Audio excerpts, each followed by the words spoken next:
A few days ago, I did a video titled 10 cards that are stronger outside of their own archetypes, and I mentioned that if it did well, I would do a sequel because I had so many cards written down. In the last video, we went over 10 cards, and in today's video, we're also going over 10 cards, but there's probably ones that I've missed because, truth be told, there are way more than just 20 cards in the Yu-Gi-Oh! Trading card game over the past several years that have seen more success outside of their own archetype.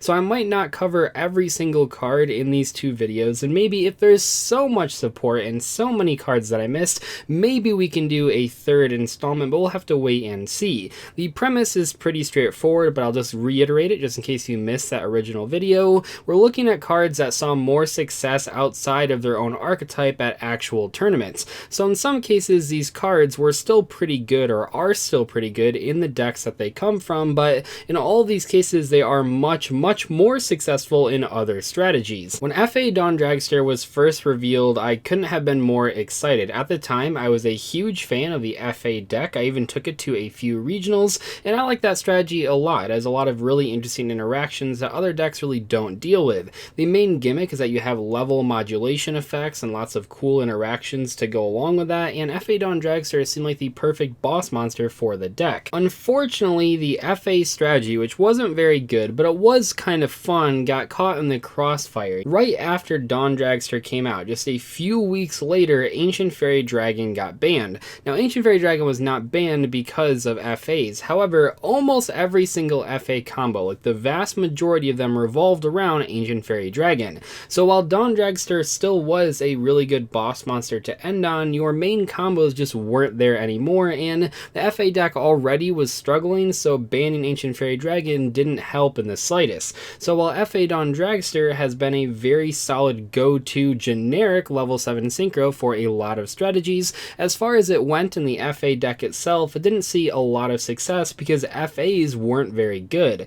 But FA Don Dragster is still played even to this day, commonly in decks playing cards like Destrudo, which easily make level 7 synchro monsters, and if you're looking for something to end on that can negate cards like Evenly Match or something along those lines, this definitely is one of the top choices. In the last video, we talked about Blackwing Zephyros the Elite, a very powerful Blackwing monster, but not so good in the actual Blackwing deck. In today's video, we have yet another Blackwing monster, Blackwing Gofu the Vague Shadow, and for what it's worth, this card actually is better in a regular Blackwing deck than Zephyros, but it saw much more play in other decks. So what does this thing do? Well, it is a level 5 tuner monster that you can special summon from your hand while you control no monsters, and when you special summon it, you get 2 tokens. And while summoning a tuner monster for free, as well as a couple tokens to synchro with, might sound really good on paper for a synchro deck like Blackwing's, unfortunately the tokens cannot be tributed or used as synchro material. So the players that were able to top with this card the most and use it in the most creative ways possible had to find other uses for those tokens. Before Link Summoning came out, Metaphos players found themselves using the tokens to set the Metaphos spell and trap cards from their deck. While you can't tribute or synchro with them, you can destroy them for your own effects, and that was pretty valuable. This card eventually got banned and is currently still banned at the time of making today's video, and trust me, it's not because it was being used in Blackwings. Once Link Summoning came out, this card became way too powerful because by itself, it's a 1-card Link 3 monster. You summon itself and both tokens, you make 2 Link Spiders with the tokens, then you can make a Decode Talker or whatever you want to in your own strategy. This became even crazier once more Link monsters came out, and this card eventually had to get banned because it was just too consistent of a Link 3 that required playing almost no other cards, just a few extra deck spots. This card was probably an okay option in an actual Blackwing deck, but it saw the most amount of play and saw the most amount of tops in other strategies. Salamangreat Almirage was by far one of the most hyped cards out of this past summer's Battles of Legend Heroes Revenge, and for a good reason. It's a very strong generic Link 1 monster that opens up a lot of combos for a variety of decks.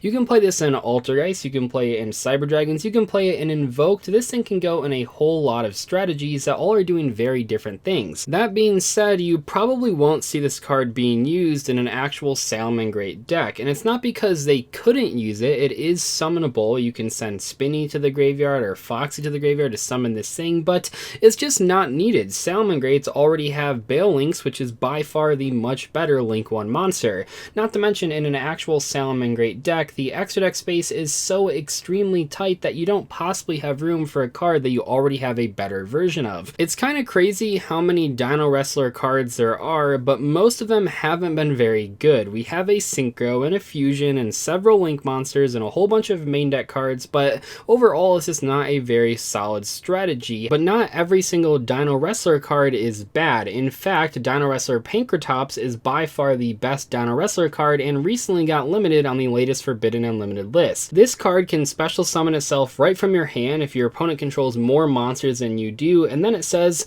you contribute one Dino Wrestler monster, then target one card your opponent controls and destroy it. And this card is probably pretty good in a Dino Wrestler deck. If you're playing that strategy, of course you're going to play this card. But where this card is so good is that in a deck that's not playing any other Dino Wrestlers, it's a free special summon, it has a lot of attack points, and when you're ready to, you can tribute this thing after maybe attacking over a monster, after putting some pressure on your opponent. You can tribute this to pop a card as an interruption on your turn or your opponent's turn because it's a quick effect. When this card was at 3 copies, it was commonly played as a 3 of in many side decks for many different formats, and even at 1 copy, which is where it's at right now, it'll likely see play in the future. Lavaval Chain is half of 2 different archetypes. On one hand, it's a Gishki card, on one hand it's a Lava card, that's why it's a Fire Sea Serpent, not a very common pairing, and yet it's not very good in either of those decks, which is a real disappointment. The Lavaval deck is primarily focused on synchro summons, not making rank 4 monsters, and the Gishki deck is primarily a ritual summoning deck, and while it does have level 4s,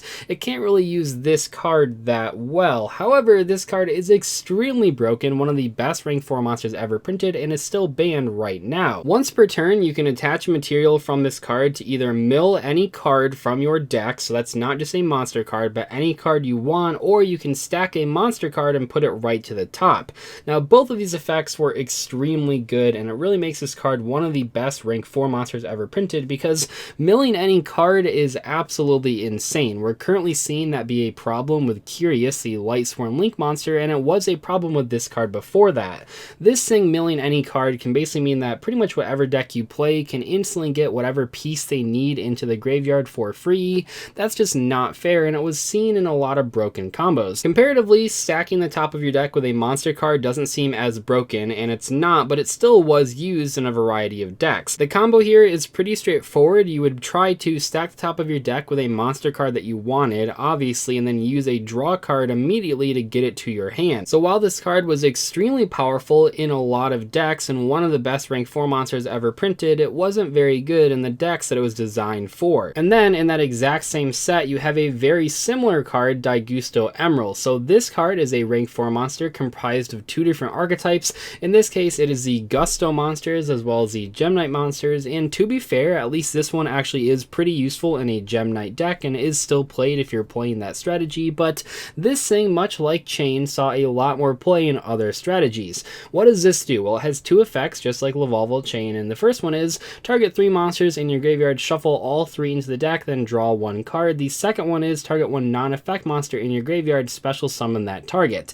Now, just like in the case of Lavaval Chain, one of these is a lot more useful than the other. The shuffling back effect is the main ability of Daigusto Emerald. Recycling 3 monster cards is really good, and drawing 1 card is also really good, and then combining both of those effects on an extra deck monster that's really easy to summon is going to make a really fantastic monster. Keep in mind, if this card is ever not limited, because it was banned and now it's limited, but if ever it goes up off of the limited and goes to like semi-limited or unlimited, you can actually recycle copies of Daigusto Emerald with other copies of itself. It's very fitting then that this card was oftentimes seen alongside the Lavaval Chain in extra decks when they both were legal, because they're both from the exact same set and built upon the exact same principles of combining 2 different archetypes into 1 card. One of the cards that I saw the most comments about on the last video was always intended to be in the series, and that is Heavy Metal Foe's Electromite. So this card was good in a Metal Foe strategy. It certainly saw play in its own archetype, but I think it sort of transcended that, and it really just became the figurehead of the Pendulum community. You know, this is the most hyped Pendulum monster, and keep in mind that this thing was designed specifically to help out Pendulums under Master Rule 4. This was part of the Link Vrains pack, the very first one, and a lot of those cards were helping out decks that got hit by the Link summoning changes. I know this card just got banned and people are talking about if Pendulums are still playable, but you have to realize that when this card was initially released, you didn't have a lot of the pendulum support that people are excited about playing right now. While we did have the old Endymion cards, we did not have all this new pendulum support for that archetype, and the pendulum mechanic was doing really bad under Master Rule 4. However, Electromite came out and fixed everything, maybe a little bit overtuned because it made pendulums the best deck, but this thing really was so valuable for those pendulum players. This thing really was like a huge deal for pendulum players and made pendulums the best deck for that format that it came out. This thing, even at limited, was still a very solid card, and we saw pendulums topping for years after it was released. Now this card is banned, it certainly hurts the consistency of pendulums, but we'll have to wait and see how good that deck is. The Endymion cards themselves are very, very powerful and really good at ripping apart rogue strategies. I'm not sure just how well they can deal with spirals, but we'll just have to wait and see. Tenyi Spirit Vishuddha is kind of in the same boat as Dino Wrestler Pankratops, because while this card is good in the actual Tenyi deck, and while that deck isn't nearly as terrible as Dino Wrestler's, this card saw so much more play elsewhere. As long as you control no effect monsters, you can special summon this card for free right from your hand, and then you can use it for Monk of the Tenyi, just a generic non-effect monster Link 1. Then, while it's in the graveyard and you control a non-effect monster, aka the Monk that you just summoned, you can banish it to bounce a card your opponent controls back to their hand. Compared to Pankratops, this card bounces a card instead of destroying it, which in some cases is better, in some cases it's worse.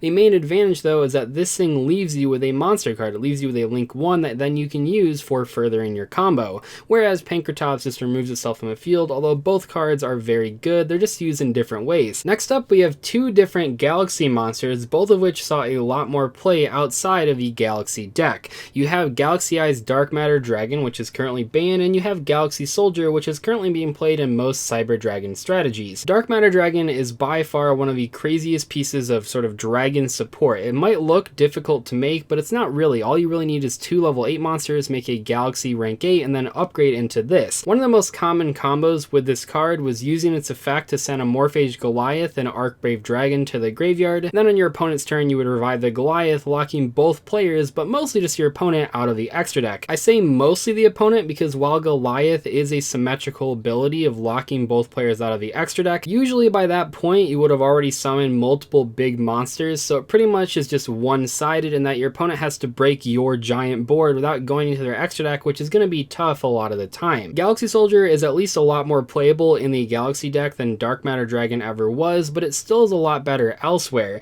Basically, people use this card to summon Cyber Dragon Infinity because you discard a light monster to special summon it, search another copy of Galaxy Soldier, summon that one, and then overlay for Nova into Infinity. That's been done a lot of different times, but currently it's being done in the Cyber Dragon deck. A lot of people play at least 2 copies of Galaxy Soldier just to turbo out that Infinity on turn 1. Lastly, we have Gen X Undine, and oh man, is this card not very good in a Gen X deck, if those decks even really exist, because the Gen X deck is one of the least cohesive archetypes I've ever seen in my life. There's way too many things trying to happen, but none of them are really that good, and Gen X Undine is way better outside of it. In theory, a Gen X deck is using Gen X Controller as a tuner monster and then making a whole bunch of specific synchros. In the case of Gen X Undine, you can make Hydro Gen X a very underwhelming level 6 synchro, but that's the basic idea. However, the Gen X deck, especially one revolving around this card, never really came into the competitive landscape, but a different strategy, a water deck, uses this card a lot. The Atlantean Mermail deck really likes Gen X Undine. You know, maybe not so much anymore, but back when that deck first came out, this was huge. Many of the best Atlantean monsters have trigger effects when you use them for cost for a water monster's effect. The cost of Undine is sending a water monster from your deck to the graveyard, so that'll trigger those Atlanteans, and the effect is to add controller. What's really cool about this though is that because the cost is the main thing you're trying to do, which is sending the Atlantean to trigger its effect, if your opponent hit this thing with like a Fiendish Chain or a breakthrough skill or an effect filler, the main portion that you were trying to do already had gone through. That's also why Lunalight Kaleidocheck is so good right now. It has the exact same sort of principle where you send a monster from your deck to the graveyard as the cost for effect that you don't really care about as much. This card is not going to go down in history for being a card that saved the Gen X archetype because that deck never really was that competitive. It was, however, a very important piece to the early versions of Atlantean Mermails and definitely has left its mark on Yu-Gi-Oh's history. Anyway, I think that about covers everything I wanted to say in today's video. I think that most of the entries on this list covered the vast majority of the comments that you guys left on the last one. Like I said, I can't possibly cover every single archetype card that saw play outside of its own archetype, but I did cover what I feel are 20 of the ones that made the most impact in the competitive Yu-Gi-Oh landscape. Anyway though, I'll see you guys later. Thank you so much for watching today's discussion video. Goodbye.